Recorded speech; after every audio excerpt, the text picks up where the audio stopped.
اب بات کر دو پوائنٹ پہ نہ آئے جی سر. بسم اللہ الرحمن الرحیم. اب 3 گھنٹے ہو گئے ہیں. 3 گھنٹے سے مجھے انہوں نے یہاں رکھا ہوا ہے عدالت کے اندر, جانے نہیں دے رہے. کبھی کوئی بہانہ مارتے ہیں, کبھی کوئی بہانہ مارتے ہیں. میں آج ساری قوم کو کہہ رہا ہوں کہ عدالت نے مجھے ہر جگہ بیل دے دی ہے. میرے اوپر اب کوئی کیس نہیں ہے, میں آزاد ہوں.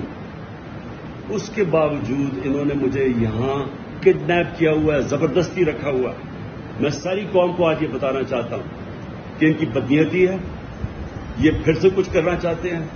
ساری قوم تیار ہو جائے کہ ایک جب عدالتوں کے فیصلے نہیں مانے جا رہے, جس ملک کے اندر قانون کی حیثیت ہی ختم ہو گئی ہے, تو عوام کو پرامن احتجاج کرنا چاہیے. نہیں تو ہم بھیڑ بکریاں بن گئے ہیں.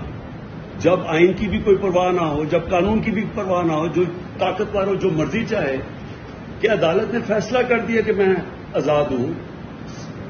3 ججز نے ہائی کورٹ کے فیصلہ کیا ہے, اس کے باوجود مجھے یہاں روکا ہوا انہوں نے پچھلے 3 گھنٹے سے. میں ساری قوم کو ابھی بتا رہا ہوں, آپ پرامن طریقے سے احتجاج کے لیے تیار ہو جائیں.